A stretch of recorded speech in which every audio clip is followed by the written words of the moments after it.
we'll have this discussion. Discussion? What discussion? This is a discussion Combustion. Coming to you from Denver, Colorado, this is Discussion Combustion Podcast with your hosts, Kevin Batstone and Arthur Raw. What's up? Episode 275 with the super solid lad, Cody Candelario, coming from California, cooking some delicious dishes. Vegan too. Really getting wild out there. What's up? It's good to see you, man. What's going on? We finally made it happen. You get to see the boots in person. That was that was like the thumbnail from the first time you're on, was my boot sticking up. Dude, I remember talking about it. I mean, I have more outfit questions. We can start it off that way. I Okay. mean, Rodney Strong's a California winery. It certainly is. Sonoma Cabernet, delicious things.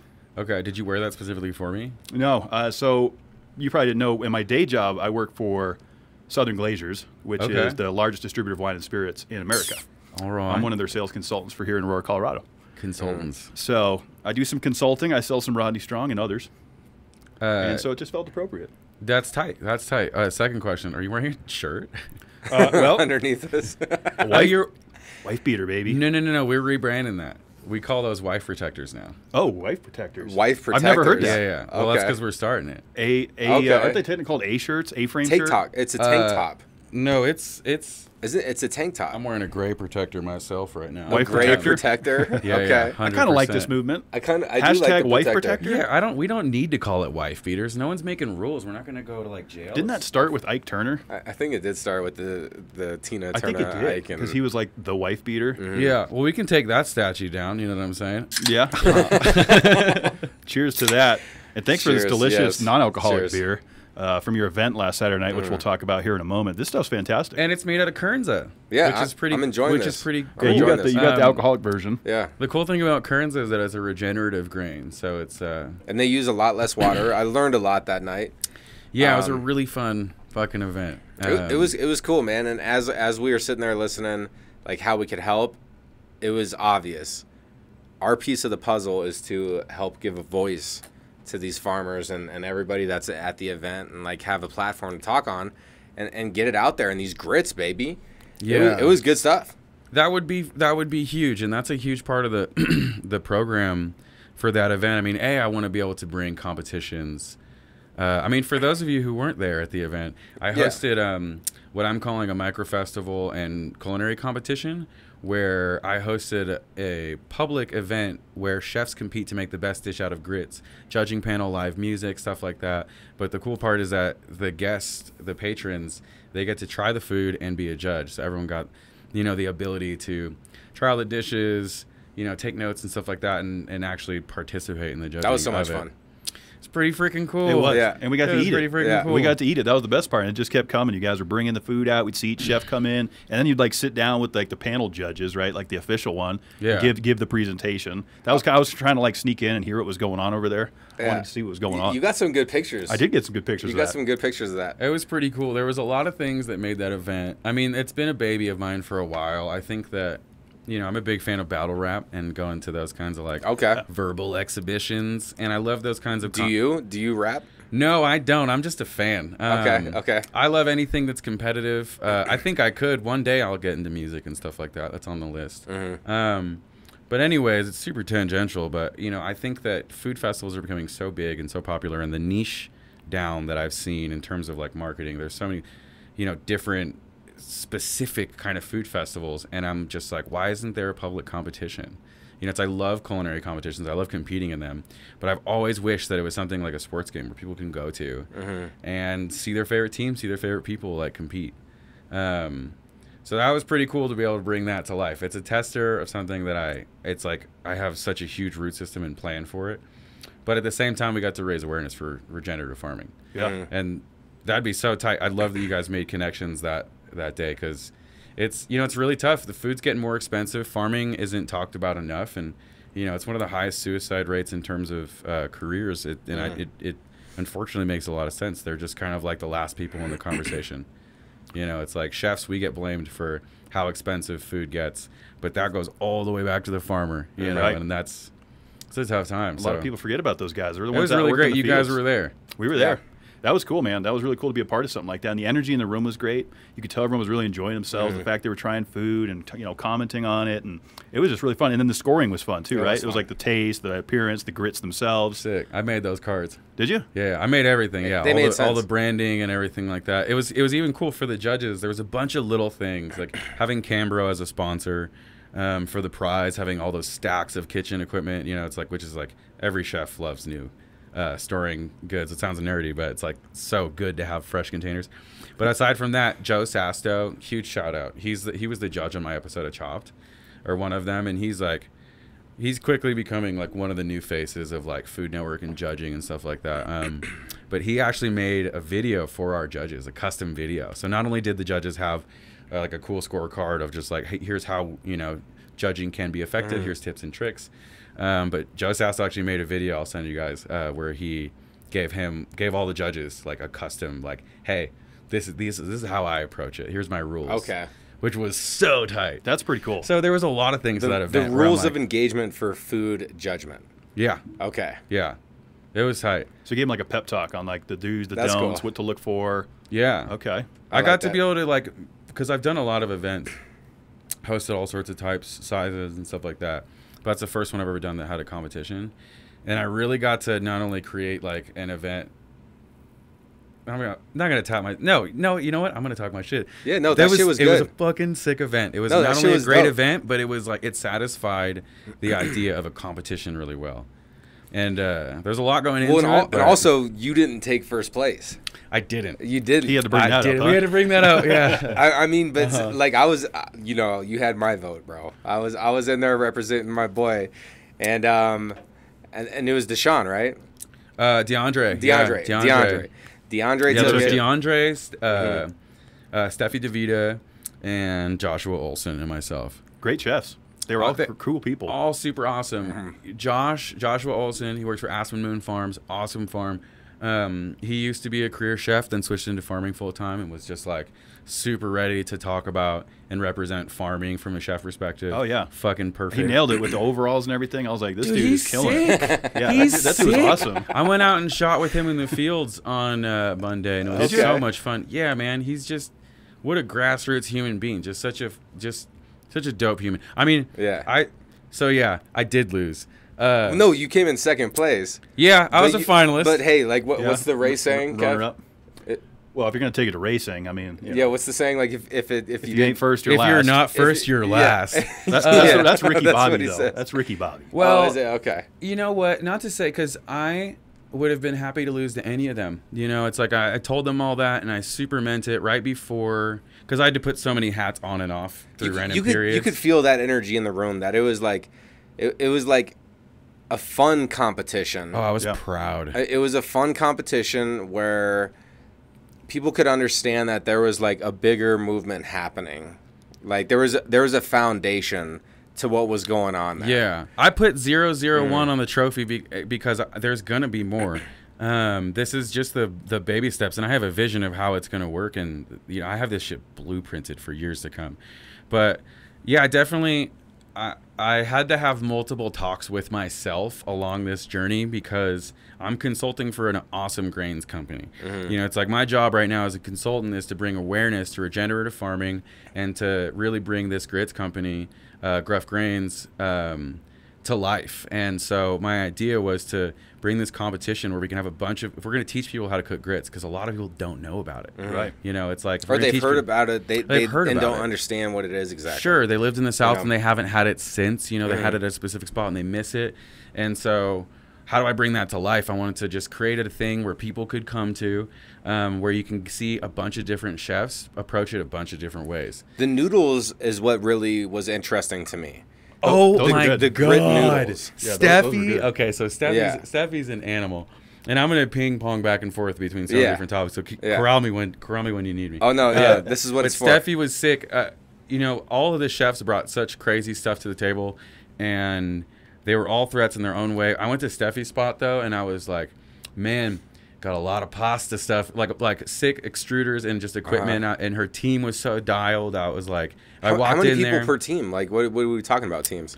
I mean, teams. The one was like limited on how many people they could bring. The only Okay. ceiling was like, you know, they had $300 to work with to make 120 plates. Okay.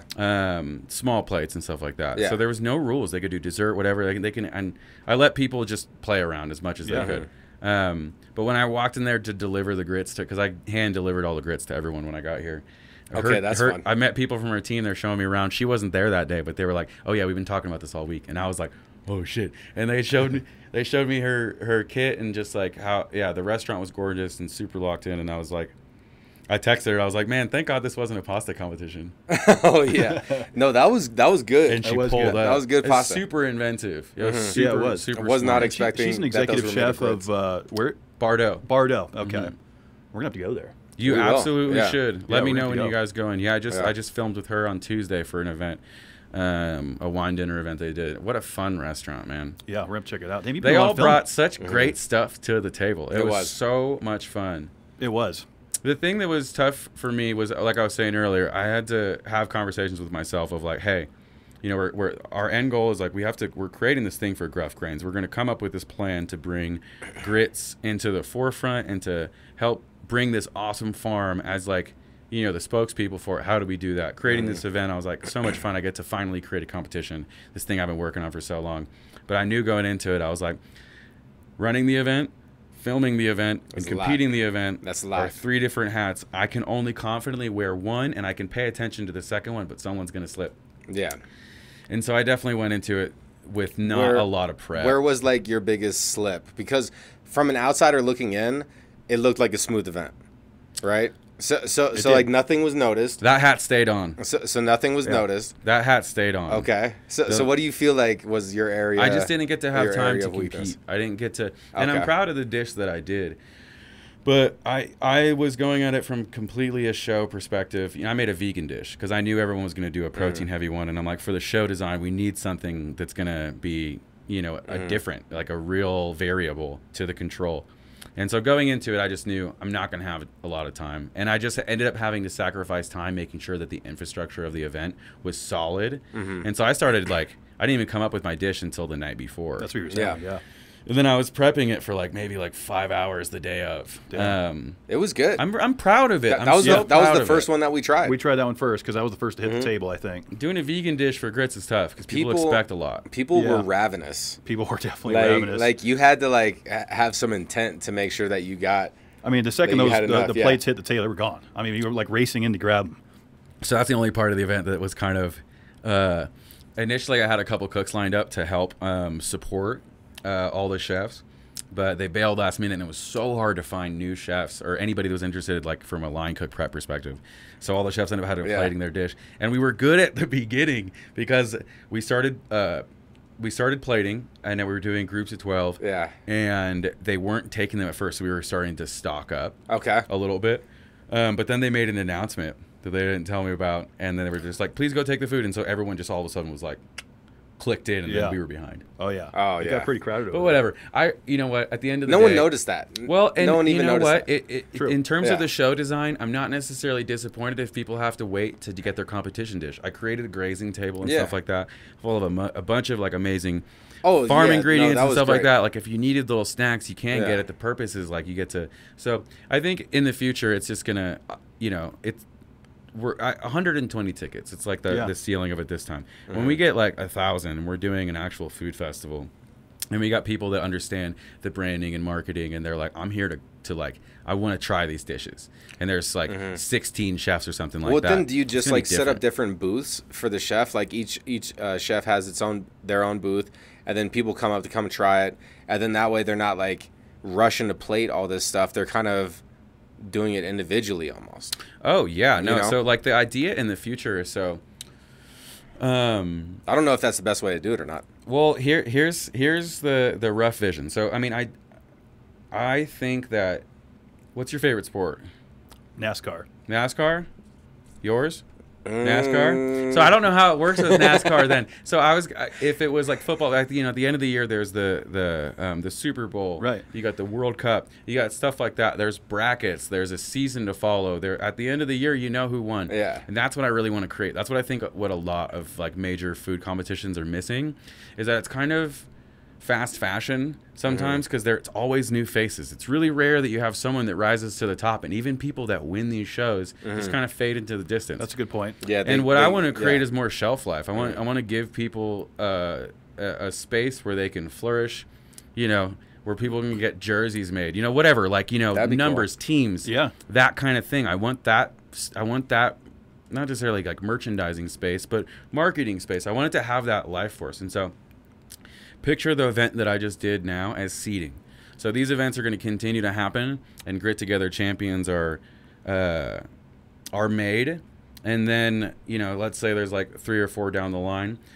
Host a bigger event, 500 people or more, something like that, where the guests still get to participate in these seeding events, where you have these chefs that are trying to get a Grit Together trophy. And then you have the head-to-head, the top of the Grit Together people. So once we have the first 2, then we have a big event. So people get to come in, they try the seeding, they see the judging.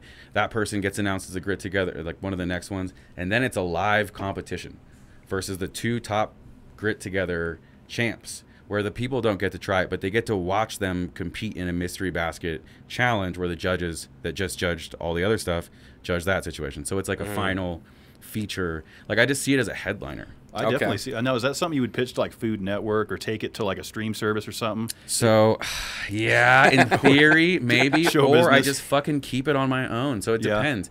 Right now, the way I'm doing it, you know, it's like, so for this event, I had 4 different sponsors. You know, it's like I got an alcohol sponsor that I did collaboration for the cocktail program. I got Cambro as a sponsor for the prize. I got the Grits company. You know, like setting up those kinds of things. That's just going to be able to scale. And what I'm really creating is shit tons of brand space. So not only, you know, because like same thing I do like as an influencer, because I'm a chef as well and I host events. You know, don't just collaborate with me for me to make a video about this product. Collaborate with me to make a video of this product, and then pay me more to host an event where that's a feature where people can actually go try it, get, you know, tangible shit. So that's you're like building the hype up. Yeah, you know, like let's introduce it, let's kind of get a little mix going, and then let's throw a shebang where people could come out and actually interact with this. Yeah, because what if I don't need a network? You probably don't. You know, what if I can just keep hustling the way I'm going? Yeah. Get some really awesome sponsors, keep building this base, and then eventually, whether it's views on YouTube or partnerships like that, you know, it's like I kind of start phasing out sponsors, maybe introduce a product that has to do with the event, other things I have in mind, that ends up, you know, like it's paying for itself, and I get to start advertising my own products, and so you have a lot more freedom that way. Yeah, you know, which is exactly what I want to fucking create. Because once the network takes over, it's like, well, now we have this rule and regulation. We're going to add this nonsense in. And then you kind of lose control of your baby a bit. Yeah, and who knows? You might see me in 3 years, and you're like, there's a huge Colgate thing on the fucking front of that one. And I'm like, all right, you know. You're like, I had to do it. I had to do it. But all I know is I'm gonna break some eggs and make a fucking omelet, and I don't know how I'm gonna do it, but I just know that this is the direction I want to go in. I love these competitions. I think they deserve more forefront, and I think that I can give chefs a space where they can really fucking shine. And circling back to this event, I'm really happy I put the hats on that I did, because the event was shot really well. The event went really well. The partnerships went really well. Okay, so you had a chance to look at the footage. I haven't looked at it yet. Okay, because that's what I thought you meant by it was shot well. So damn it. I was hoping someone. No, I haven't. Okay. Damn it. But it was shot. It looked like it was going well. I got to look up his name. His name is Ben. He seemed like he was doing good. It was running the camera. Oh my God. He was dialed in. Yeah, he was doing a good job. He was shooting on like a either a red or a black magic or another. The base. I saw some shots he was doing. Okay. I feel completely confident in him. But not only that, I've been doing a lot of. So what do you mean by it was shot well then? Like what were you talking about? Well, it was shot by him, and he's an absolute gangster. Okay. Not to mention, I'm shooting a bunch of like pre and post stuff. So it's like me going to the farms, me going to all the people's spots. Okay. You know, shooting individually with the chef. What I've been doing. So, you know, it's like it's a lot of content that's been going into this stuff outside of just the stuff that was at the event. So how much of this stuff are you mixing down? Because like I see these videos, I hear the tracks. I feel like you get like ASMR mode on the mic. And you like get really close and start talking. I'm trying. No, it sounds great. It's good audio quality. It is. Well, I keeps try it pulled really in, fucking hard, but I make Yeah. everything. Yeah, I do. I do. So everything. you're spending like a couple hours. No, you're spending like hours. You're spending like at Hours. least a whole day just mixing stuff. Just voiceovers? No. Most videos take me two to 4 a hours. minute long video. It's like a Yeah. minute long video. So if not, I try to keep them 30 seconds Yeah. plus or minus. That work. Unless it's a hitter of a video, then I can go a minute. Yeah. But yeah, it'll take me 2 to 4 hours to shoot. It'll take me 2 to 4 hours, maybe 1 to 4 hours to edit, depending on how much clipping and shit like that. And then sometimes it'll make me but it depends. Some videos just fucking hit and they line up, and you know it's It easy. is And like some that. videos it's just like It's takes the so bane. long to find that frequency where you're like, this shit sucks, and then you're like, you know, it's like, I don't know, you just find those pockets. And then by the time that you find something you like, you've watched it all so much that you can't even determine if it's good or not. yeah, You know, yeah, you Just kinda- looking at it too much. Yeah, you kind of hit that wall. Yeah. Well, one thing I've been getting good at over the past 4 years, I'm saying I'm getting pretty good at it now, like the last year, is how to make creativity and management.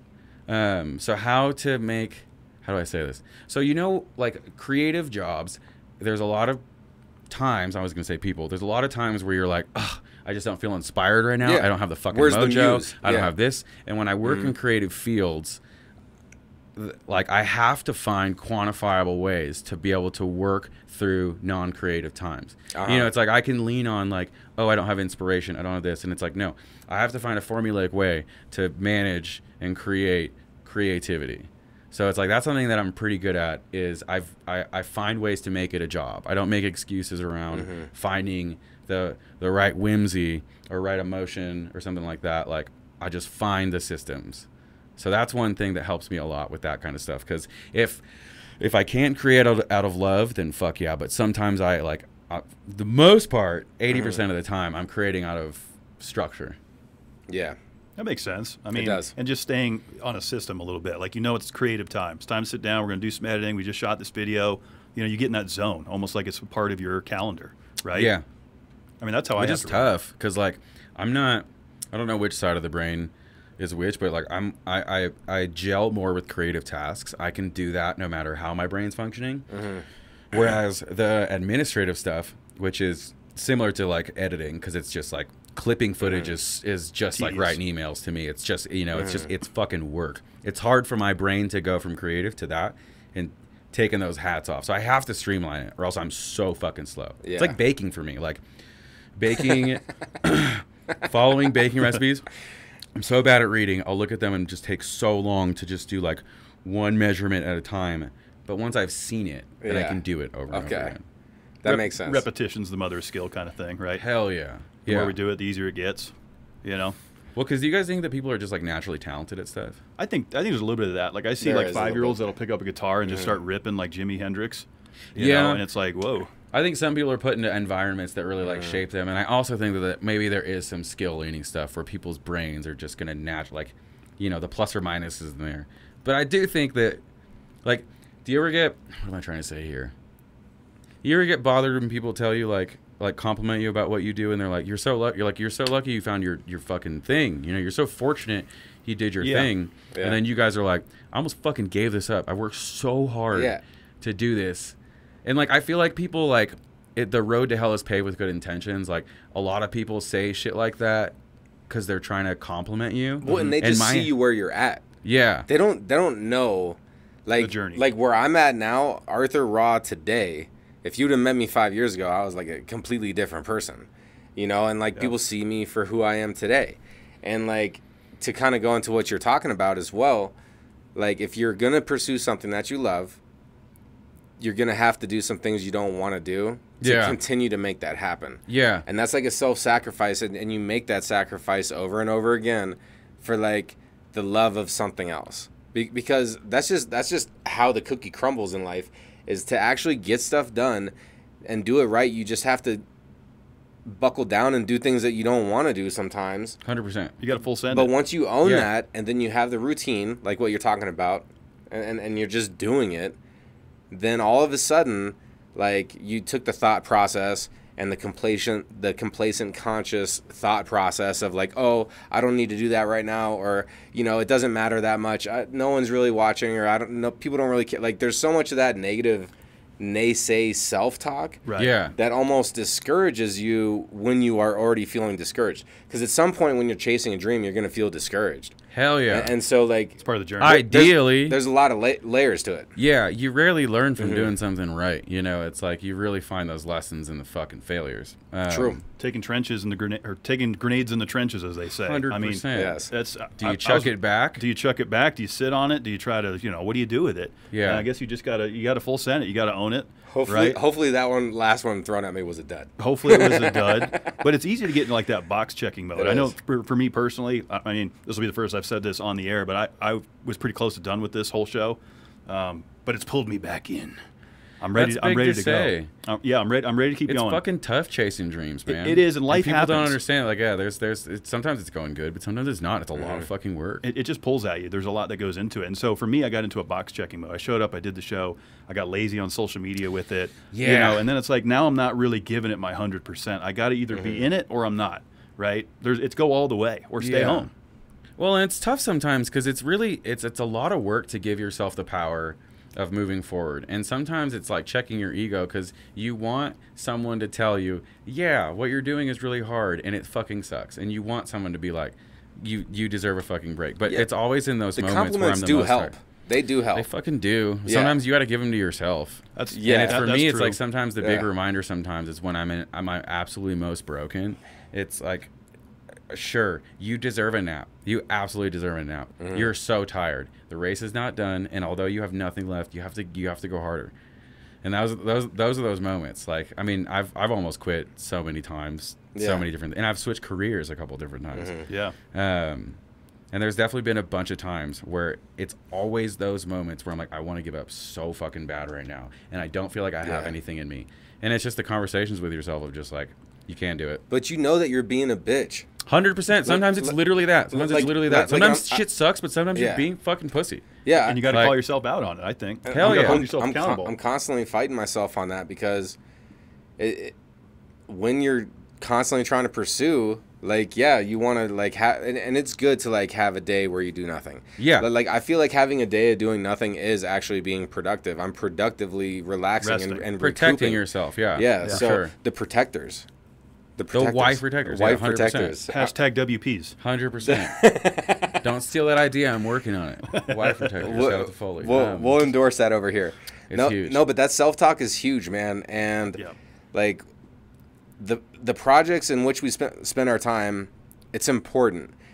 And where I'm going with this is we are actively spending our time doing something, whether we recognize it or not. Or not. So if you're not doing much with your life and you're just kind of chilling out, not doing too much, like, you're actively doing nothing with your life. And if you think about opportunities and like in that moment of you realize that you're on the horizon of an opportunity and there's like this cusp of uncomfortability and like, do I take this risk? Like, there's this moment, and anytime that I didn't take that risk in life, I would be thinking, what if I took that risk? But every time that I took that risk in life, and I even failed, like you were talking, like you have to fail to succeed and stuff, like, I've never regretted it. Yeah. I've always been happy that I put myself out there and I didn't put a shell on my own potential, because no one's going to put a cap on Cody or Kevin or Arthur. No, we put our own caps on our own potential. Yeah, when you're an independent contractor or you're chasing your own dreams, no one's telling you to get up early. No one's telling you to fucking work late. No one's doing shit like that. You have to be that person, and find that system of self-management is so fucking tough. And I always try to tell people, like for me, it's maintenance. It's not like something you can get like an award for. Like, I became organized. I became this. It's maintenance. It's something you constantly have to fucking work on. Yeah. And I think that similar to what we were talking about with, like, when my pet peeve or whatever, when people are like, you're so lucky, and I'm like, you're drawing a line between us. It's like you're immediately trying to separate what I have versus what you think you don't have. And the only separation there is just like hard work and dedication and not fucking giving up. And that separation, like with like work and stuff like that, like, like you were saying, like sometimes you're just being a fucking bitch. Like you can do it. I'll say, like my thing is, do you want abs? Like, do you want them or do you wish you had them? Because if you want them, you'll get them. But if you wish you had them, then you're waiting for stuff. I don't want abs right now because I don't fucking have them. You know what I'm saying? I wish I had them. I don't even know if I want abs, but it is going. Yeah, I want abs. I like having them. I'll get them and then I'll lose them so quickly. I'll get them, take a couple photos. Yeah, just get a couple pictures. Hey, picture didn't happen, right? Yeah. But the common theme is hard work, right? It is. And it really, no one's really going to hold our feet to the fire other than ourselves. Like, I really learned that. Like, obviously we're in this together, but I'm on my own. I have to still be that guy. Still got to put in the work. Still got to be mentally there. And for me, positive affirmations, which you also got me into, have been what get me out of bed in the morning. Like, I'm strong, I'm healthy, I got this. I'm going to crush today. I can handle whatever comes my way. Yeah. Just starting my day with that alone gives me the confidence to go do what I need to do. I mean, and the momentum shift that you intentionally created on the very beginning of your day by just saying a couple positive things to yourself. Huge. Because like fucking huge. The subconscious is working. It's at work, whether you're being the symphony conductor or not. Like, this shit's happening. And so like that's like really where I want to like kind of talk about it. And like what we're talking about right now is like being consistent even when you don't want to do it, because you know that the end result is going to be what you want. You saw me flexing earlier before the show. I was like, yeah, I've been swimming. It felt so good. Like 4 out of 7 of those days, I didn't want to do it. No, and those are the best fucking workouts. You know? I've been working out with my friend Eli a lot. He's been getting to the gym like crazy. He hit 225 for the first time. Huge gym benchmark. But it's not your best workouts that mean the most. It's the ones that you do when you didn't want to go to work out that day. Those are the ones that are the most fucking important. I agree. Like anybody can work in perfect conditions, but yeah, it's tough to fucking just grind. But I mean, to what you were saying earlier, it is also, I'm not trying to preach like that hard work to the fucking bone lifestyle to 100%. Sometimes you need days off. Like as my mom says, you know, even superheroes need naps sometimes. Yeah. Oh yeah. And huge shout out to your mom, by the way. You guys meet my mom? She was your awesome. Mom was awesome. Sick. She was just fantastic. Yeah, she was great. Immediately she's like, "Oh, you're the podcast guys," and she just started hooking it up. I mean, you could tell, very hospitable. She was kind of running it, making some announcements. You know, she had it dialed in. She was super hospitable. You could tell that she loved the host. Oh yeah, my mom's a gangster. One thing my mom can do is throw a party for sure. I could tell. Yeah. That's the first time we've ever worked together, which is really? Is it really? So my mom's always been like a save the world type. She when I was younger was the president of Demeter, which is like they certify biodynamics, which is like biodynamics is like uber organics. It's like organic has like a system of like rules of like what can't happen on a farm, but like biodynamics means that everything that goes into your product is organically made on your farm. So it's a full service form of farming. It's like the most elite certification that you can get. Anyways, when I was a kid, there was just like no sugars, no straws, no fast food, nothing like that. Which might sound fucking super normal now, but like back when I was a fucking kid was not, was so not a thing. But anyway, she's always been like a save the world type. She works for this company called Mad Ag now, like bridging the gap and helping people transition into like the right positions to be able to be a like it's just tough to be a farmer. So she and the company she represents are really fucking dope. It was really great to be able to partner with them on this because they put, you know, the farming portion of it and the regenerative ag, and like that's one way that we can really help not only communities but just the environment and so many different there's so many different functions. It's just like the core of how we as humans operate well is having a functioning agrarian society. Having them as a partner and being able to work with them was so fucking cool. That's awesome. Yeah, doing great work. I mean, doing great work. There's all of them. Everyone there just had great intentions. You know, that regenerative farming. I learned a lot.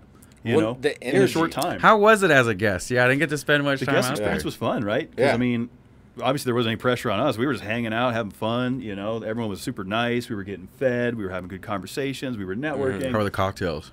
You guys fuck with Dryland Distillers? They're sick. I almost interrupted earlier, but like that hot toddy, Like, your drink was fantastic, and everybody was ordering your drink. And Their drinks are better than ran mine, out. for no, sure. your drink ran out, Yeah, though. your drink ran out first, and then people had to go to the hot tottie. Oh, damn. Did you have it while it was going? Yeah. They had Okay, like cool. the little apples, like Yes. the dried apple slices Yeah. in it. They called it humble apple. What was it? What was it? Honestly, forget. The apple of my eye. Apple of my eye. Apple of what it my was. rye, because it was rye whiskey. That's Oh, what it apple was. of my rye. Okay, Yeah. that's what it And was. then they had these available as well. Yeah. So- Shout out Patagonia, Yeah, too. let's get that on camera there. Here, let me Yeah, get that. they're let me get great. that They were dialed in super right now. help. Fantastic. They I'm were really enjoying awesome for these. donating that stuff. They were super freaking Yeah, cool. and this is probably one of the best non-alcoholics I've ever had. It's smooth. They make good, they make good beverages. Have you guys ever been to Dryland Distillers before? Have you heard of them? No, I can't say I That have. hot toddy was so zesty. I just had to say that on camera one time. Yo, they're banging. You got to It go was to their so good. spot because, like, not only do they make like insane spirits, but they also make like their own bitters, their own like their own chartreuse. Like they're real deal. Like, I mean, this is the most complimenting way because that's how I am. They're the real deal nerds when it comes to that stuff. So Yeah. tight. And they make this one thing.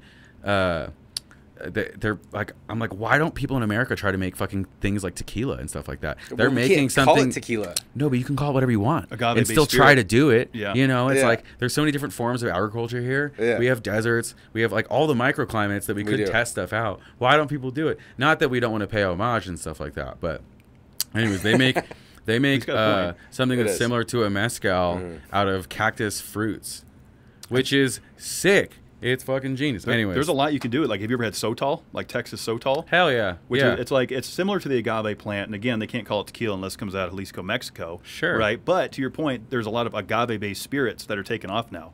Well, and who's to say like I don't want anybody's business. Like, tequila needs to be preserved. You know, it's Right. like those like similar to like what the French did in the 70s or whatever when they made the Appellation de Controle, where they were like, we need to make things from an area be protected, and if you call it something from that area, it has to be of a particular percent. I think that's hella fucking important. It is. But I think that's fucking super silly if that would stop people from trying to make that other places, because the soil that you have in Sonoma County, where I'm from, versus the soil that you have in fucking Texas and Italy and all these different gonna be places, different. It's gonna be so different. Yeah. And they produce so many different results, and it would be so sick to see that kaleidoscope.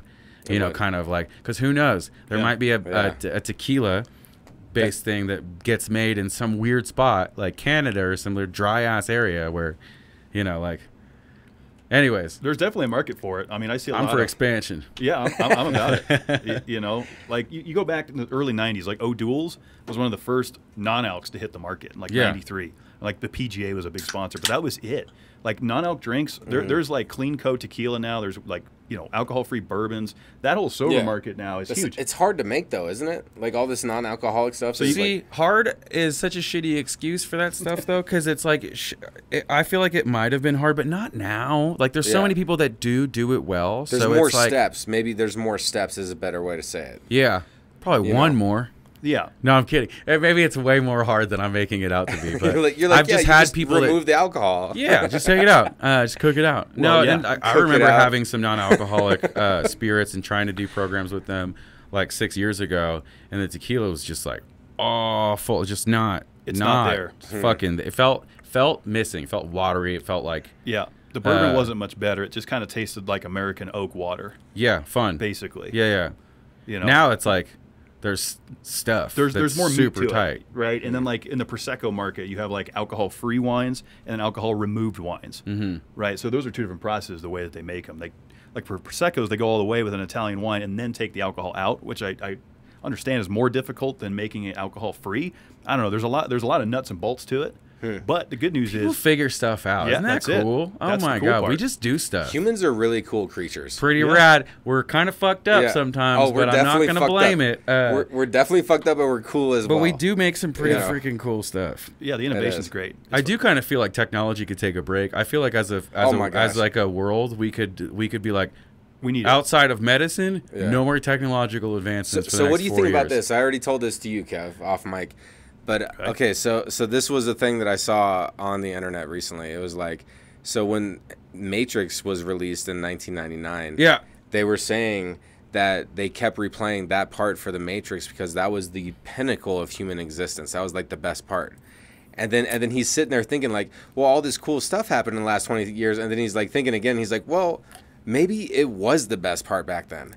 Because no one had smartphones. Yeah. No one had all this stuff. All the social media blew up since then. Yeah. You know, so the 90s were awesome. Was the late 90s really the pinnacle of human existence? Like, as far as, like, non-indoctrination of propaganda and, like, because I could get into all that stuff. But. No, because... I mean, it's tough. I think it's addiction because I feel greedy now. Yeah. I want to see what it was like. I think it would be fun. Like, if I got to go back and I got to play Halo for the first time as, like, a 30-year-old, like, what a time to be alive, like, for that kind of period. The cell phones are just coming into existence, or, you know, that, like... I mean, it was dope. That's true. You know, like, but I don't know. It's like Star Trek now. I'm walking around with this palette, like, selecting music, like, right before we play here. Like, it's like Star Trek. I'm way too overstimulated to the point now where technology isn't that special, and I have to remind myself that this is super cool. Like, like, the one thing I try to draw myself back to is, like, when I first got an iPod, and I saw the first episode of Lost on that shit, on a tiny 2-inch monitor. I was like, this is fucking sick. It was. This is the coolest thing ever. Yeah. This is absolutely the coolest thing ever. And now I'm just like, I can play Fortnite on my phone, full game. You know, like. Yeah, and just we're thinking, spoiled. So spoiled. Growing up in the 90s, you would see things like James Bond, like talking into his watch. I'm like, God, that's futuristic shit. It's happening. You know, people are having conversations through their watch. It's just, it's been amazing to see it kind of come all around. But back to your point. It's nuts. You know, think about my folks. Like, my dad is 71. Shout out, Dad. He's like just getting into video games. Like, he's playing Far Cry. He's playing Madden. And he beats me in Madden sometimes. Sometimes, Dad, I got your number. But Papa's watching this one. He's watching this for sure. Far Cry is fire. We're having a lot of fun with that. I didn't really like the last one, but outside of that, Far Cry did something that absolutely changed, because I'm a huge video game nerd. Far Cry was one of the first games to bridge having actors as, like, feature characters in video games, like carrying the voices and no, they had full-blown cameos with people that were like actual. I'm trying to remember. I think it was Far Cry 3 where they had, was it fucking John Leguizamo? I forget who it was. They had like a few people that were actual actors, like playing characters. Well, Far Cry's sick. Far Cry's BioShock was probably like my favorite franchise back in the day. I never played that one. I didn't either. It's the aesthetic though. You're looking for that aesthetic that only they provide. Oh my God! Who else did it like that? No, well, emotion has changed because we've been oversaturated in certain categories. You know, something like watching Signs. That old scary. I just watched that movie. Oh, I just watched that. Signs is fucking great, but it's still a good movie. You watch it now, but if you watch that before Saw came out versus if you watch that after you saw something like Saw or Hostel, scary. Suspense movies lose a little bit of luster because we're a little, at least to me, a little fucking jaded. But those games were sick because first, I mean, BioShock 1, so fucking scary. I remember. I remember being a kid, getting that game, going home, and turning off all the lights and shit like that. Be like, I'm gonna play this game. It was like 15 minutes. I'm like a, I think 16-year-old. I had to go outside and smoke a cigarette. Like stressed you out. Stressed me out. It was scary. It was scary. Now, if I went back and played that game, it wouldn't scare me. I don't think. Yeah, that's a good point. Because when I watched movies as a kid that scared the shit out of me, they don't anymore, obviously. No. But there's still like that nostalgic piece to it. Like, it reminds me of how I felt when I watched it when I was still young. getting creeped out when I rewatched Signs recently. Were you? Okay. Because it's a good movie. And here's a good movie. Here's the thing. Signs was good. Here's the thing is if because you don't see anything. Well, yeah, they keep all this mystery alive. Yeah. But if you're truly living in the present, then you can time travel basically because you can experience things for the first time again because you're a new person now. Like you've experienced different things in life. It's a new viewing technically. Like it's a new experience. Yeah, I think that it's just it's another thing that is like it's gonna be a trained skill to detach all of the external stimuli we got and how. Like, there's a phone addiction pandemic happening right now, and like so I'm gonna start talking about it because I've been kind of like there's been whispers of me mentioning bust it out, this bud. phone it's addiction. Yeah. So if it is hell not addicted, if it's my not screen coined, time per week is it off the rails? There's a phone Banana addiction sandwich. thing. Yeah, it's It's real. It's real. No, it's just. You know what I want is I want to get a flip phone. Oh yeah. And have both. And I want to have my phone when I need to be able to operate and check apps and shit like that for work. But I want to have off days where I just have a fucking flip phone. Just again. text and calls, baby. Old school. That's fucking it. Just text and I'm calls. gonna text hella shitty. Yeah. You know, it's gonna. Yeah, you're gonna do all the acronyms. You're just like all the LOLs and like SSS. Super bad. No like, see you emojis soon or something. Yeah, no emojis. Yeah. I remember learning how to text that way. And Just now, me and Snake. I still the send the gang. old school Snake smiley rules. face. I still send the old school smiley face though. Old school. The colons and the parentheses. I'll do the titty ones. You know, the tits. Okay. Which Okay, is that's nice. the two things, a dot in the middle. That's He's nice. never sent me that, so I haven't. All right. Well, disappointing. the night's young. Usually, Yeah, let's just usually get he likes to started. accept the squid texts. But Big into that. Is the You squid gotta, still big? You gotta no, but I need to bring it back. What's I'm up just with a Squid Game? I'm just a shitty influencer. I thought Squid Game was hard. I don't agree with that. What? What do you need me to send you? What was I gonna? You have a fucking Samsung. Yeah, right here. Samsung S24. Sick. Oh, Yeah. do you? I have a Samsung. Tight. Oh, Yeah. Why is that so good? I'm just jealous. I hate iPhones. I think Apple's pretty trash. Oh, this is the promo clip. No, they suck. I mean, like they're, and also they used to be dynamic in a way that was fucking different, and used to have stuff that was like changing and like, but they just haven't been leading the charge for fucking. I don't even know. I had an 11 Pro Max before I made the jump to the new one, And it's shitty? There's just been nothing fucking new that changed. Everyone's always like, the camera quality gets so incredible. And I'm like, Nah, it's the no, same it shit. doesn't. No, they're it just absolutely selling does us the not. same You guys shit. are just stoked you can zoom in more. I'm Yeah, like, so, yeah. there's no, if it wasn't, when I started consulting in this project in Aspen, I was involved in a group message with the investors. And one of them was like one of the, I'm not going to say his name, but he's one of the richest people, I'm not going to go too shy. Top 10 richest person in the country. Wow. And they all had, I had a Samsung. And I couldn't do group messages. So we do Zoom calls. Everything was fine, like for the function of that. But for all the group calls that they would love to fucking do, I could never do group texts. I could never do group calls, group FaceTimes, or Okay. anything like that. So that's what brought you onto that. I just fucking panicked, and I was like, I can't deal with this. And although I love this phone, I would rather just be able to function in business more. And I've just stayed ever since. That was like, Well, that's interesting because, like, if you go to almost any company in the world, like, they don't have Apples, they have Microsoft. I don't know about that. yeah, but that Like, might be. unless it's like a creative design Anything company. in entertainment I've seen is like all Apple. Yeah, it's usually and like, well, I mean, it makes sense because in terms of computers, I think there's an argument because That's fair. there's a failsafe. You might pay more for stuff, but you're gonna pay less in operational shit. You know, you're not gonna have to fucking do any sort of like maintenance, upkeep. Like, they're very easy color coded square block kind of shit. Yeah. Computers, if you're a fucking real nerd, I'm assuming you're gonna want to build something that has It's so expensive. Custom builds, yeah. yeah, but Like gaming computers. for Oh, sure. dude, I wish. Well, I mean, I'm just too freaking lazy, so it's like I use Apple Yeah. because I have a Mac Mini. That's Yeah. like my desktop because is that what you edit on? yeah, because it gives me enough like computing power, and I can plug it into any TV. So if I need it, I have a laptop too that's a Mac, but if I'm on the road and I need a desktop, any hotel I'm staying in will have an HDMI cord. So it's just a desktop I can clutch. take anywhere with me. That is it has nice. like a remote amount of processing power. But if I wanted to get an actual desktop from them, that was like this anything tight, it would be like 6 bands or more. Yeah. Yeah, they definitely dominate the market there. But going back to the iPhones, because I'd like to shit on them for a little bit longer. I'm so down. I have so many points. Because there's a lot of people that are going to get pissed at this, and I'm glad they're going to listen. This iPhone movement, what I'll say about it is, like, right up until you said right around the 11, they dominated the market, right? They kind of led, like, with That's when they the fell the fuck innovative, off. and then they just plateaued, Sure. right? And Samsung said, There's been nothing new we're ever gonna get since.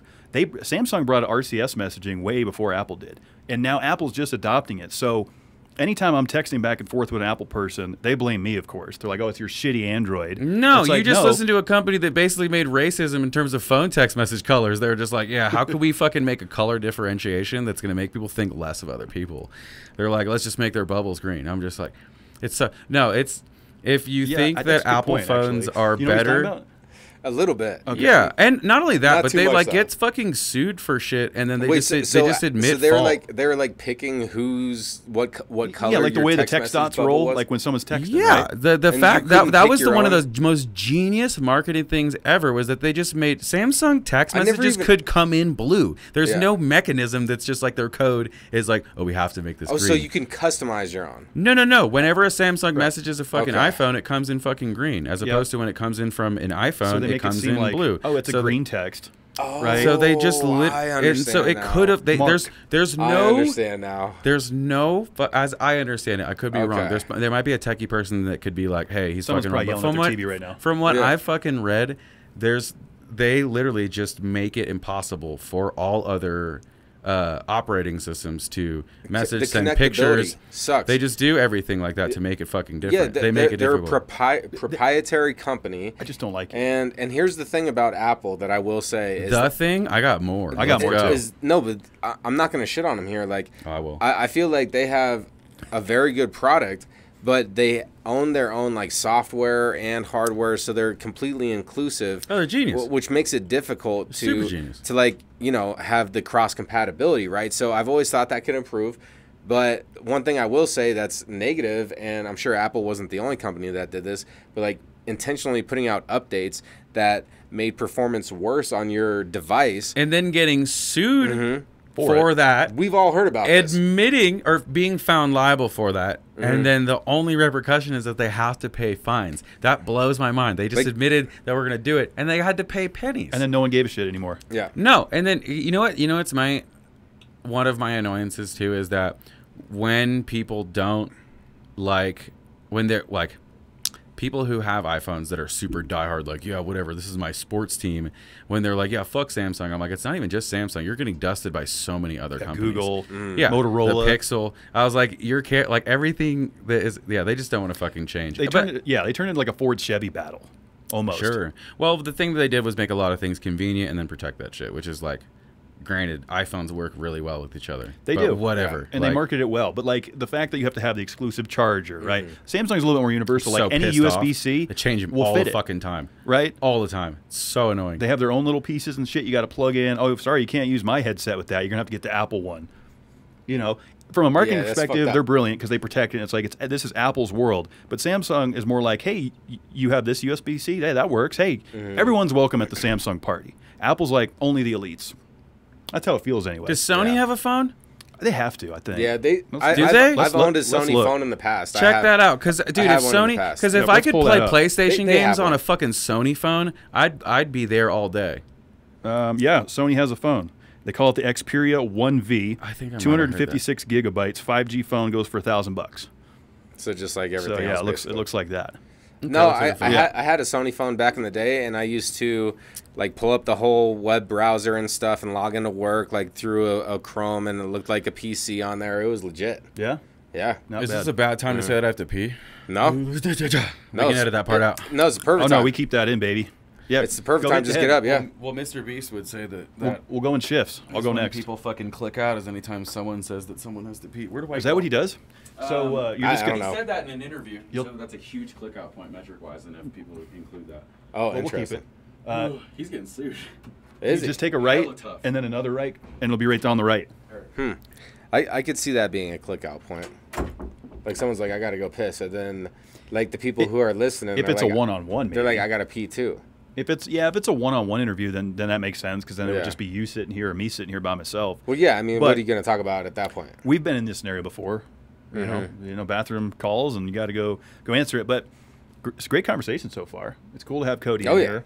Oh yeah. It's been a while since I had some beers on DCPC. Well, again, I'm going to tell you another. alcoholic. Had- And Kevin, you're crushing that. Thank you. By the way. Yeah. Well, again, these make it so anyone that is in my situation that is around alcohol and wants to drink it. Seltzers, non-alcoholic beers, and another shout out to Patagonia Provisions. This non-alcoholic beer, let me see if I can get that on the camera, is absolutely delicious. And when I'm drinking these and doing this type of stuff, it feels like I'm drinking beer. You get that social. There's Something something about about it. there's It's a something mental just thing. about even just it could be water with lime in it. But as long as you're sipping something while you're in these Yeah. type of environments, or like You got to have a beverage. you're I out feel at the like. club or something. You got to have a beverage. Shout out to my brother, who's I think 35 or 36 days sober now. He's on this journey as well and just doing tremendous. So as we talked a little bit about some of the sober cocktails and things, like there's so many things out there now that make it a little bit easier to not feel the pressure of. And a lot of people don't peer pressure to drink. I feel like, come on, have a shot, have a shot. Well, once That's you more say when like you're already drinking. Yeah, once you say like I don't drink, People are cool. it's the first. It's always the first 15 minutes in a social situation. I'll say 5 to 15 minutes. Usually pretty quick, yeah. 5 to 15 minutes in a social situation, if you can hold your ground, maybe it's just 2 to 5 minutes, then people are going to respect those boundaries for the rest of the night.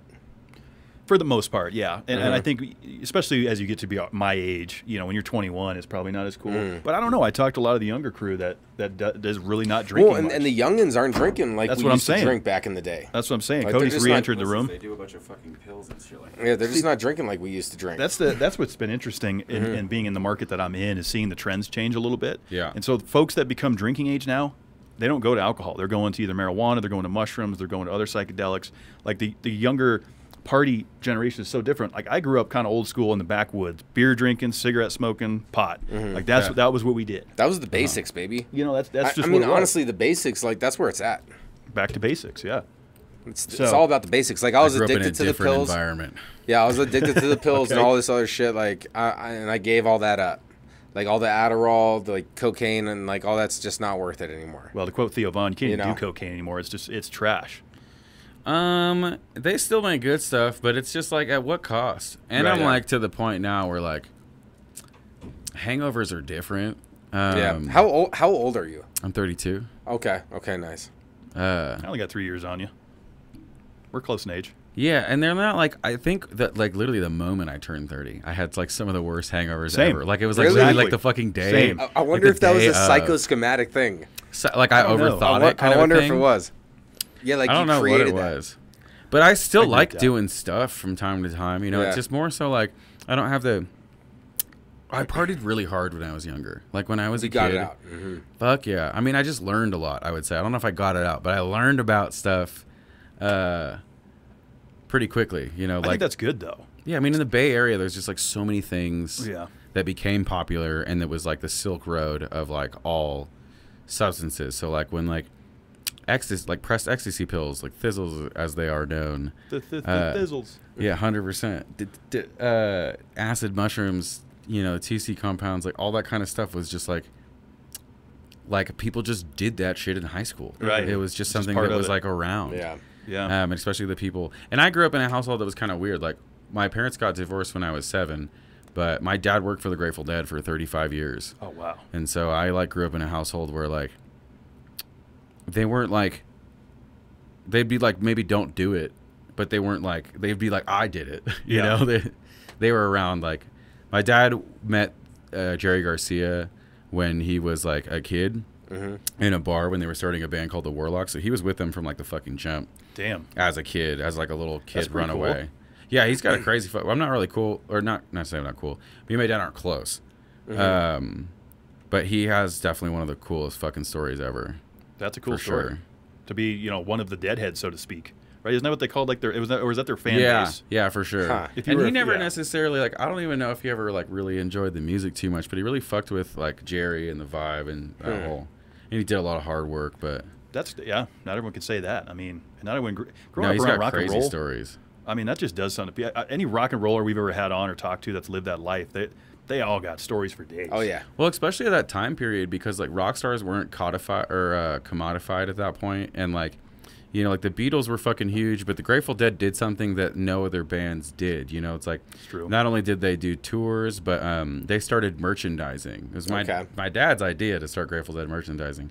But that's great. They no other band did that. They wouldn't make specific merch for tours. They wouldn't record specific albums of the same songs on tour. All I know is Jamie would shit his dick right now. Yes, he would. Oh yeah, no. If people are huge Grateful Dead heads, then I could. I have enough to have like a museum. One of our best friends, he would be shitting his dick. Yeah. So like, I was born in '92. My dad or Jerry Garcia died in '95. Okay. So I was on tour with them because my dad was still working with them. From those years, and a bunch of my baby pictures are on like Grateful Dead backstage passes and shit like that. Yeah, my dad and him had a boat together. Okay. Yeah, they were homies. They yeah, like Jerry fucking took me to fucking like I have baby pictures with him, and he took me to fucking Toys R Us one time because he didn't want me to like be hanging out with the fucking bandmates as much as I was. So he like filled, when they would empty his trailer, they would fill it with fucking toys and put like me in there and shit. So like I don't remember any of this. Really? I don't remember any of this. Like my dad was doing absolutely killer. Then the band fucking went to shit when Jerry died, and it was. I have my opinions about them. Fair. But they didn't take care of my dad at all. And I was like on like private jets and planes that they owned and boats and shit when I was a baby, but I don't remember any of it. And then my dad got super broke. Damn. Wow. Yeah, he created Grateful Dead merchandising, and they just kind of left him. They offered him a position to be an employee of Grateful Dead merchandising after. To be an employee. Yeah, after, because it was all handshake shit. He started it back when contracts weren't even like crazy fucking a part of programs. See, that's why it's always important. We want to trust people, but you always gotta write that shit up, man. In writing really quick. We gotta wrap it up and write it up.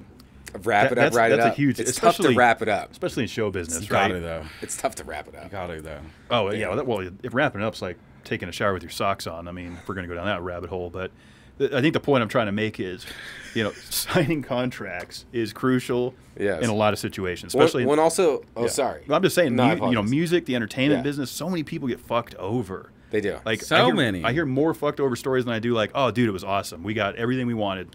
Sure.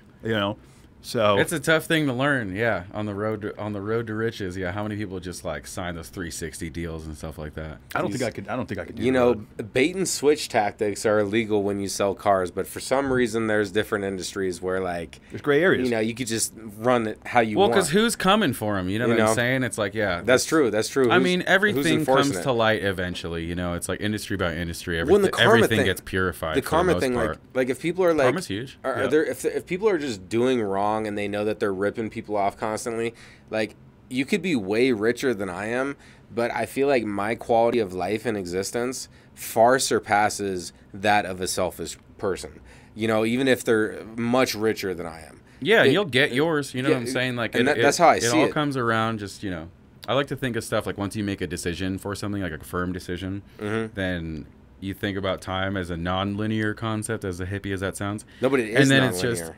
It can be, and perspective-wise, it's a good thing to, I think, in planning, because like when you make a decision, hey, I'm going to do this, then if you're firm with it, then you're just waiting for time to catch up, which is always like comforting for me, at least. What were we complaining about? Well, we've been. Your friend's a Grateful Dead fan.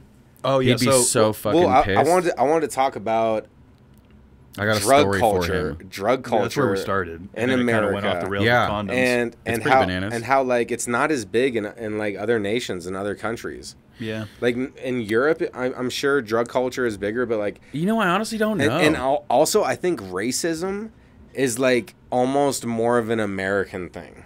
Oh, yeah, we almost... Well, no, I mean, other cultures got those historic forms of racism for sure, but we really revolutionized it. No, it exists. Well, no, we talked about this a few weeks ago. We streamlined it and turned it into a business. Yeah, so there's like a couple things there. That is true. Yeah. Don't get me on politics. No, we won't do that. Is racism politics? It's no, yeah, actually, that's a good distinction. No, not necessarily. And caring about it is free from politics. It's very fucking... I just remember my mom always saying, like, at Thanksgiving, no politics, no race, no religion. Like, let's keep it fucking nice. We got Thanksgiving coming up for all the viewers. We do. Family members. We do. Let's get together and have a nice meal. Yeah, we don't want to be yelling at each other. What are you cooking? I do for Thanksgiving, Master Good Chef. transition. I was fucking warming up the engines right there. Master Chef. I was ready to let it rip. Can I? Oh, yeah, we can figure this out. I'm hopefully not cooking much. I'm going to be hanging out with my lady and... after the competition, the purpose of that competition, outside of all the things that we've talked about, the function of it is for me to be able to create a show. So in 2025, I have to come up with a plan on how to bring grits to the forefront and keep these people as like the spokesperson that I think they deserve to be for those grits. And so the function of that event was for me to be able to create a content farm. So I could get a bunch of different chefs utilizing it in different ways and to create this storyline. So not only do we have this grit together competition that's going to keep going, so we can plan that next event for this summer and get that going. But long-winded way of saying, right now, the moment I leave here is I get to start breaking down all this content and creating a plan and not only turn this into a show so it can be like a Chopped episode or something like that, but to start planning for 2025 how I'm going to bring do all that stuff I said about that company, bring them to the forefront and blah, blah, blah. So I'm not going traditional Thanksgiving. I'm going to make probably just like the basics. But, I mean, I'm always going to make gravy and mashed potatoes. That's 100% Do you leave some happening. of the skin on? The potatoes? Yeah. Hell yeah. Okay. 100%. 100%. I don't think it... I feel like I offended you by asking that question. Absolutely not. No. Sorry. No, my bad. okay. I was just like, on what? No, I think there's certain categories of stuff where like you learn a way to do things the right way in kitchens because it teaches you a structural way of thinking that's really beneficial to cooking well. But there's a lot of that stuff that you don't necessarily need to do at home. So unless I have someone that I'm cooking for that really cares about it. Yeah. Or if I'm just trying to flex and I really just want something to be pristine. But for the most part, I think there's something loving about leaving them in. I would agree with that. I think I'm going to take that move as well. I'm doing a smoked turkey on my Traeger. Sick. I'm going to spatchcock it. Fuck yeah. But should I go all the way with the spatchcock? Like take every bone piece so that I can cut straight through it when it's done? Because like I don't know if you know who Matt Pittman is. He's like one of the greatest gods in smoking. I'm a huge smoking nerd. Where's he from? Texas. Okay. So like he's got Meat Church is his brand. Meat Church. Okay, I might know him then. He's fantastic, and he was like, you can your traditional spatchcock, you're gonna rip the bone out, you flip it over, kind of cutting that breastbone and break it, right? So you get everything to lay pretty flat. He says you can go a step further and take a little bit more of that backbone out that sits like kind of under the skin flap. Yeah. Yank that son bitch out, and then it makes it super easy to slice when it's time to because that's going to be the centerpiece of the table. But so I'll make that decision. I would say go for it because that sounds like a skill that you might not necessarily like. If you haven't done it before, I haven't done it. Then that's a good lesson in fabrication, understanding that fucking situation. Okay. And then you have more bones to work with for making gravy too. Yep. So if you're cleaning stuff out, and at the end of the day, it's like when you're about to carve something and it's still hot after it's been rested. I don't know if you're cutting with like cut gloves or something like that, but like taking the bones out and not fucking something up, you're just gonna like less risk, less reward, or more reward at that point. So you're saying go all the way, take those bones out, do it, yeah. And especially if I don't know if that person probably has a video around it, so that's awesome. So then you have a visual cue that you can follow. That's been the biggest thing. Great. And are you making gravy? I'm gonna do gravy, yeah. So I'm gonna do it on my Traeger. I'm gonna catch a lot of it. Okay. Right? See, the thing about the smoke, right, is like I'm gonna do it 275, about 2 to 3 hours. Looking for that 160 internal. I'm still undecided if I'm going to go with an injection, if I'm going to go classic butter. Obviously, I'm going to hit it with that rub, and just let it go. Are you brining it? I'm not going to do a brine. Fuck yeah, that's so lame. Brining's well, I just don't think anytime you want crispy skin, brining works for fish. Brining works for stuff that you don't have skin or anything like that. I could do a brine. I have a big bucket. Cure. Just a cure if you're going to do something like that. Because if your goal is to create crispy skin on the outside, then let's remove as much moisture that we want. So putting a salt cure on it as opposed to submerging it in fucking liquid, you're going to start pulling more moisture out, not giving more moisture places to replace shit. Because then when you're trying to crisp it, the skin is going to fucking steam. Mm-hmm. And it's going to get like thicker, but it's not going to get crunchy. I mean, it'll get crunchy, but it's not going to be. That's good. And so then you think that when it's time to take kind of that salt cure off, scrape some of it off, and then hit it with the rub, before the smoke? For sure. Okay. Yeah. That that makes sense. And if you're doing it ahead of time, like if you're salt curing it, leaving it uncovered in your refrigerator. Yep. Like give the air access. It's going to pull all that moisture. It's going to make super, like the skin will become kind of hard. It'll look funky. It'll become more see-through, and it might look like it has like bruises almost. That's what you want. That's super what you want. This is what I needed right before Thanksgiving. Absolutely. Are you making fucking gravy? That's what I want to talk about, though. Yeah. God damn it, man. He's like, can we get enough of this salt curing? Because here's my thing for Thanksgiving. No matter what, whether you're cooking at home or especially if you're going to like your significant other's family's place and you want to flex, don't make a fucking like making a side is cool, but making a super dope sauce is where it's fucking at because gravy is crucial. This is my keys to flexing and stuff like that. Like, sure, if you want to make a fire side, go for it, crush that shit.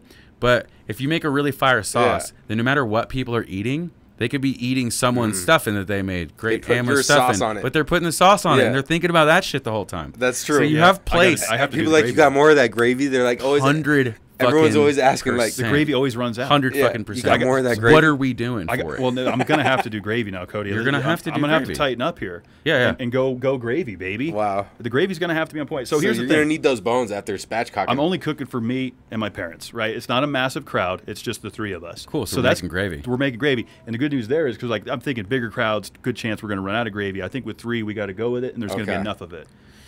Sure. And at the end of the day, you can fucking cheat. It's like if you're making a chicken, it's like you take all those fucking bones out and stuff like that. Roast them, mirepoix, garlic, celery, carrot, blah, blah, blah. you can cheat a little bit. You could add a vegetable stock or a chicken stock, like whatever, and fortify it. Yeah. But I would say that if you are in a pinch, you can just make sure that everything's really, really roasty. Make a really awesome fucking stock with just those roasted vegetables. Chuck in apples too for sweetness. Okay. Let it cook down until it's like reduced by half. Season it with balsamic vinegar, maybe soy sauce a little bit, and some salt, MSG if you're feeling fucking super spicy. Yeah. I have all that on hand. Go ahead. And then, this is just like a super hack. You just chuck in some gelatin sheets and stir those around. And then it'll give you like the tackiness of a demi-glace. Like, you know, when you have a super reduced pork stock, veal stock, anything like that, demi-glace, where it's almost like it sticks to your mouth kind of thing. Yeah. If you need a quick hack for something like this, and you want to make something without thickening it with a roux or some shit like that, or reducing it to the point where you lose a lot of it, if it's already at the flavor that you want, and you season it with balsamic vinegar, lemon, maybe apple cider vinegar, some shit like that, gelatin right at the end. Damn. Give it real tacky finish and shit like that. That's the secret right there. It's apples in there are really great too.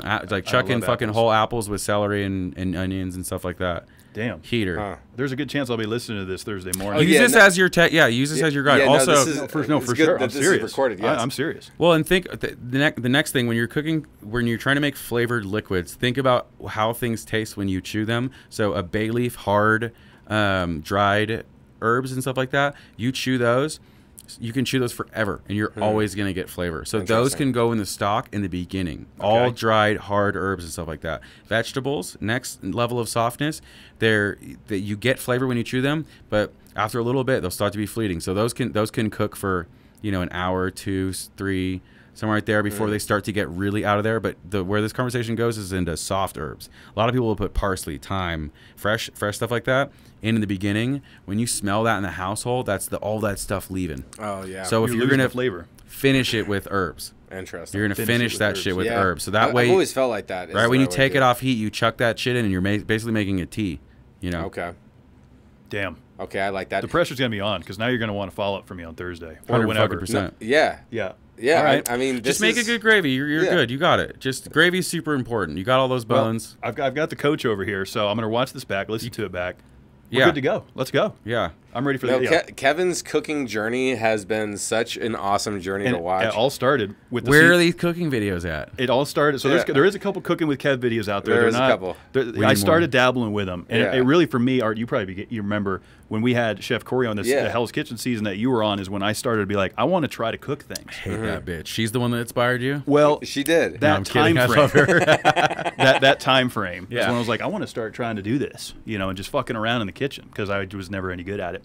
And so I started watching stuff, and that's how I found. And my now you're fitment good. and- Like you make some really good shit. I have fun No, with you it. have Good, flavor. that's important. He has flavor in the dish. I like cooking for the boys. They come over for the NASCAR Yeah. race. We have There's fun. a lot of flavor. But yeah, we have fun with it. But then I get Chef Cody over here, and I'm like, all right, I gotta tighten up. I mean, this We this can guy, always tighten up. This guy has been practicing his craft for years and years. That's fair. And so earlier we were talking about are people just born talented or not? Like, yeah, we have inherent talents, but if we work hard enough, something we could achieve whatever we want in this 100%. So there's that, and then I like the positive also I do grade people on how they do it in the kitchen, and what I mean by how they do it in the kitchen is like if you can cook and clean at the same time. While being able to talk, host a show, shit like that. Yeah, there's a fucking... if you can organize cooking things on time, making sure it's cooked correctly, cleaning dishes at the same time, being Hosting. professional while presenting stuff, there is an art craft to kitchen works. Hell yeah. And And people get stressed. Hell yeah. I'll grade people on Some that. people. If people are into cooking, you could dissect it a little bit. Yeah, I just had to throw that out there. that's fair. I'm all right. I'm good at figuring stuff out. That's That's most it. important first, right? I have a childlike fucking whimsy that refuses to not play, which I feel like makes me question fucking everything in a good way. No, that's good though. And I can work hard. I don't know. That shit never... No, it doesn't bother you. No, It you're doesn't steer definitely you away from it. organized. I'm not No. saying this. Oh, no. I'm not. I'm not. You don't feel like you're organized. Hell no, because I always... Okay. I never have time... I don't know. Maybe I just won't ever be organized. But I always think that like I get to a certain level of skill and I understand how to organize it, and then immediately I'm like, okay, we can do way more. And then I feel like I'm always acclimating to the new. Well, and this is healthy. Because once you've reached a level of success, what you did to get to that level of success will not get you to the next level of success. So you constantly always have, if you're like growing and enjoying your personal growth, and look, you're in like prime time mode. Like I feel like I'm prime time mode in my life. No, I know I'm in prime time mode in my life right now, and I've known that for like the last 3 or 4 years. Like I'm like, dude, these are like my golden years, and I should recognize that. And so like this is the time. For sure. And so, like, we have to do things we don't want to do sometimes. I don't feel like I've lost anything. Keep going. Like, I don't feel like there's anything I had in my 20s. Outside of maybe just the hangover thing and being able to process alcohol, maybe my knees hurt a little bit more sometimes. But, like, outside of that, I feel more locked in every single fucking year. Hell yeah. Leveling up. And a token to that, you know, it's like I'm turning 33 this August. I got my first job in kitchens. I mean, I started cooking when I was 8. But I got my first job when I was 13 on my birthday working in a food truck. Okay. So this birthday will be 20 years that I've been working with food. That's incredible. So, I mean, now I can say, you know, I'm a fucking culinary consultant. I'm a content creator, and I have been a chef. Yeah. And that's a fucking, like, I'm super proud of myself. But it took, you know, it took a shit ton of time. 20 years is a long It is a long time. fucking time. It is, man. Yeah. A lot of great stories came out of it, though, right? A lot of great moments, memories, experiences. Hell yeah. I mean, you got love to cook the for Gordon scars I got. Ramsay. Yeah, That's I got true. to cook for Gordon. That is pretty true. cool, man. Like, you can't forget that. Tight. You can't forget that. That's pretty cool. Not a lot of folks get to say that. Yeah. I mean, You even know? being on Chopped semi-recently was hella fucking fun, too. Yeah. That was so much But fucking here's the fun. thing, though. Has that aired? Yeah. Okay. Yeah, it aired, it aired on my fucking birthday. It aired a day before my birthday. Okay. Yeah, August 20th. I forgot about that. Okay. It was supposed to air April Fool's, but then it got fucking It got pushed. delayed. Because I know that, like, the filming and airing dates are always, like, way ahead. Chopped is super streamlined. They were Do like, they yeah, burn because I turn? filmed it in December, and then it was supposed to come out April Fool's, so only 4 months later. That's pretty quick. But then it got Yeah. pushed for some fucking reason. I don't know. I'll have to go and watch that up. You should. It's Yeah. a tight one. I'll watch It's it a tight one. tonight. And I fucking won You're this gonna watch one. it tonight? Come on. Yeah, I'm going to need to unwind when I Shit. get home. You know, what's tight is that it was almost 10 years to the day that I competed on Cutthroat Kitchen. So it was Okay. nice. And the person who scouted me for the fucking show was the person, or not the person who scouted me. The person who ended up doing my executive interview was the same person who scouted me for Cutthroat Kitchen 10 years ago.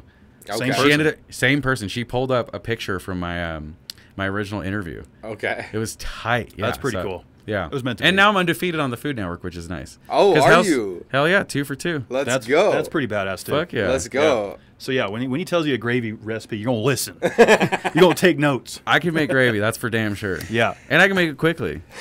You can do Oh, it. shit. You can do it Dude, quick. Chopped was tough. Chopped the first round went at 20 I minutes. can make gravy. I can make it quickly. One quote I always remember is like, you know, with a waffle fryer, just put everything you can in there and like just make your waffle. Like you remember said saying that? something. No, On our but that sounds sick. That was That's the a first great. That's a great advice. That was the That was first our time that we ever talked to you. That's a good Zoom. Hail Mary. Yeah, that was the first time that I'm we glad ever you talked to remembered you. that. Yeah, that was pretty Yeah, funny. you're all like, you're like my advice, because I think we asked your advice That's to so humanity, funny. and you're all like, Chuck yeah, anything he in was a like, waffle just iron. like, yeah, make a waffle iron, get it going What with that. is wrong with me? That's I mean, so funny. That was pretty good advice. I mean, I think we leveled it up with the gravy advice. Great Yeah. timing, you know, right here for Thanksgiving. There's Yeah. definitely different stages of me. Obviously, I'm in a gravy stage now. I like that. Yeah, I like that. We've Well, slowed down yeah. a little bit. Definitely flowing. Yep. You've been part of the Discussion Combustion family already, but now that you've been here in person, I feel like it's fully indoctrinated. We needed man. this. So nice. I and do you guys feel- got to come to my event. That so was it so even much fun. It was even That more. was so much fun. It was Yeah. even more tight. Yeah, thanks for getting us in there and continuing to support us over the years, man. You know, a lot of Yeah. people say they're going to do things, and That's and true. You're definitely a man of your word, and I respect that. Yeah. I'm a little late sometimes, Hey, Hey, man, you're here. Hey man, you know, but I'm trying, and that's important. You're and I'm here. take Okay. accountability. Hand up. When I Yeah. fuck up, I'll be like, hey, hey, there's nothing wrong with I that. fucking I respect did. it. There's nothing wrong with that, man. Well, You What's want a up yours? Grateful Dead story for your boy? Yeah, all for Jamie. Yeah, and then for we'll Jamie, close it yeah. out. Yeah. Okay. Let's do it. So my mother she did a lot of really cute stuff with the Grateful Dead. So like my dad made a lot of the backstage passes. It was his fucking idea. Awesome. So she had 3 books made of all backstage passes organized into these binders like Pokemon cards. Super valuable, just like heirlooms to the thing. And she just did a bunch of stuff like that. But one thing that she did, actually, so I'll just joke. So she would save every roach that she smoked with Jerry Garcia. Every time that they smoked a joint, she would save it. Okay. So she kept those in pill bottles. Whoa. All these roaches. And my mom could not hide her weed from me to save her life. Nowhere she fucking hid it in the house. Yeah. I couldn't find it. Okay. And so I was like, I've done that too. The goblin search. oh, dude, Yeah. I was good at finding fucked that up. shit. That's So fucked up. bad. Well, I was That's fucked up, man. at the time. I started like sneaking out of the house Little when I was goblin 13 years fucking old. Golem ass fucking like my precious. looking for this 100%. I was shit. a little kid. Yeah, and I had people that I could buy weed from, but I couldn't always buy weed. I know. I feel you.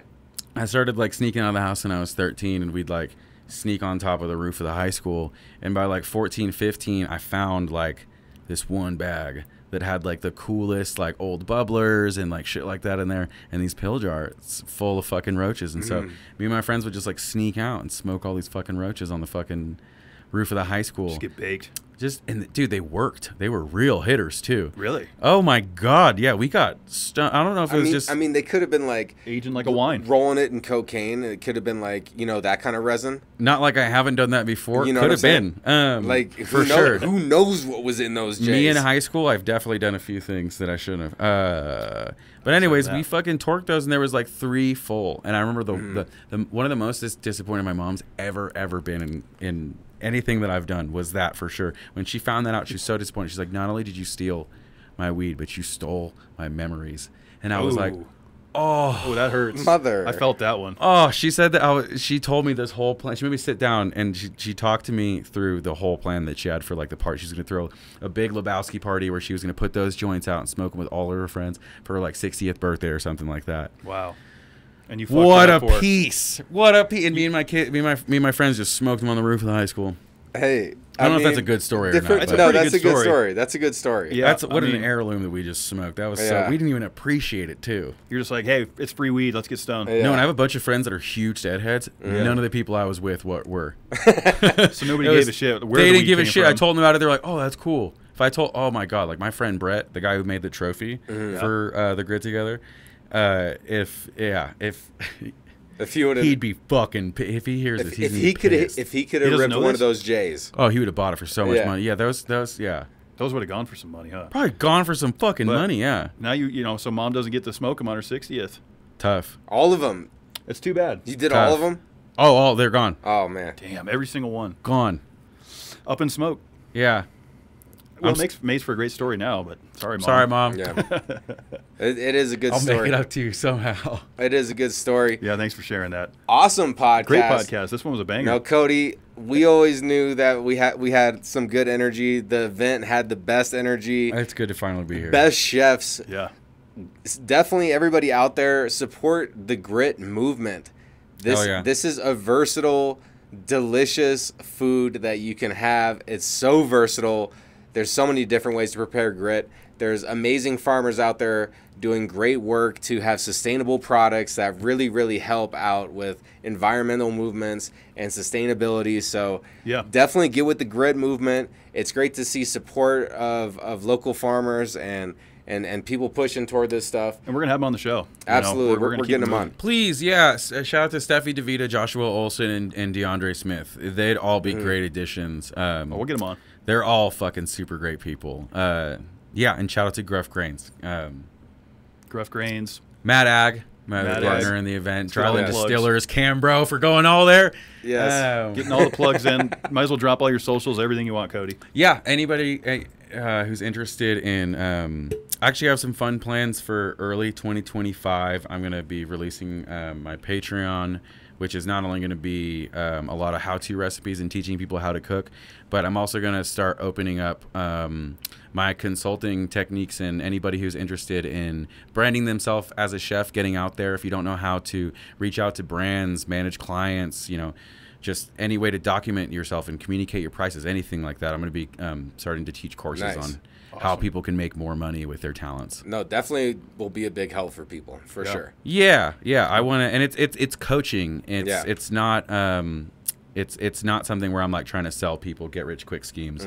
I hands-on when I help people make more money. Yeah, and you can tell you believe in it. You're passionate about it. It's going to help a lot of people. It's a great cause. Good luck to you, man. That's Thanks, fantastic. guys. Yeah, it's been great. Can't wait to do it again. Yeah, we'll be back. We're going to do it again. I'll see you guys this summer. Cheers. Cheers. Cheers, fellas. To a great program. Thanks for being here. Yes, sir. Thanks for supporting us over the years. We'll continue to follow you. I'm gonna watch that episode tonight. 275. Yep, 275. This drops pretty much now. Yeah. We're gonna burn and turn it because we got Happy Friday coming out tomorrow morning. We got great stuff coming. Looking forward to it. Everyone, be good to yourselves. You deserve it. Amen. Good show. Check out Opus Clips. Yeah, we're gonna do.